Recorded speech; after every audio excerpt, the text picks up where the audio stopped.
possible that people would stake and they could be meeting the liabilities, but then eventually the company cannot sustain itself.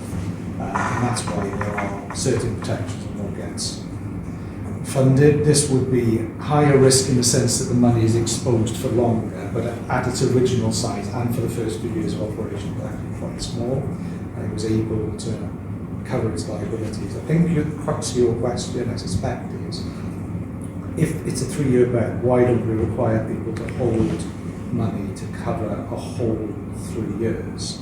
Which is a question I've had a lot. Actually, what they were required to do was cover their individual liabilities during that period, which they were always able to do. During what, sorry? During the period of the bet, which they were always able to do in live operation. And they certainly were in February 2020. As I've said in the blog afterwards, they took some very radical steps which put the company, well, not just at risk, but took it into nosedive. Your question, I think, in terms of the original licensing, why did we not require conditions which meant they had to cover a longer term period? It's a fair question. Given the risk of the operator, it wasn't deemed at the time that was necessary, and actually through the operation of the company it was never an issue. And certainly the major financial assessment we took in February 2020, they were able to meet their liabilities. I believe if they had changed their overheads position, they would have been able to pay their liabilities for everyone and just simply stop trading. They were taking no new customers on. So for 3 years. But if that's the case, why didn't you then stop them trading at that point? Or put a I mean, condition that you they said had to... publicly that you didn't think it made any difference Right. by waiting. Let me explain that to you. So February, so this is one of the things that people are taking a different view on social media, and they're making assumptions which are based on incorrect premise.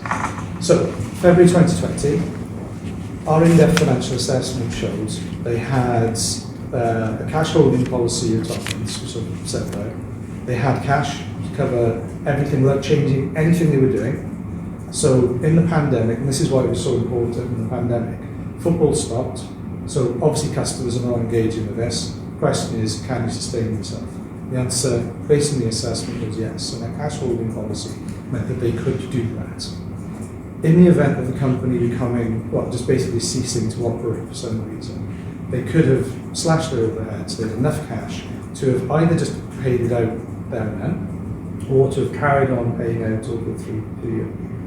That's based on our assessment. They are also generating enough cash through the commission on players selling to each other to cover liabilities, so they were able to do that up to 3 years, was our assessment. Why didn't we stop them operating? At that point, they were perfectly solvent.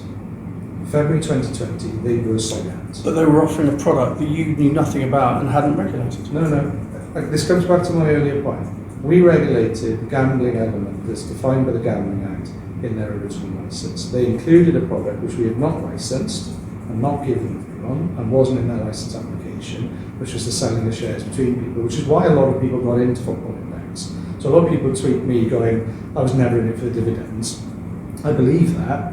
The financial model of Football Index was all about the dividends. Everything else was people selling to each other and they were taking 2% skim, if you like. So why didn't we stop them at that point? Their activity is not licensable by the Gambling Commission in terms of the selling of shares, but it is not something that is therefore prohibited.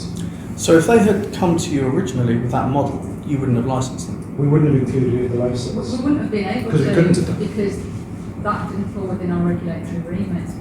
Which is how the FCA element comes into it, because it is a product which we felt, well, the Sheehan report details this a lot. It's a product that we felt came within the ambit of the FCA. The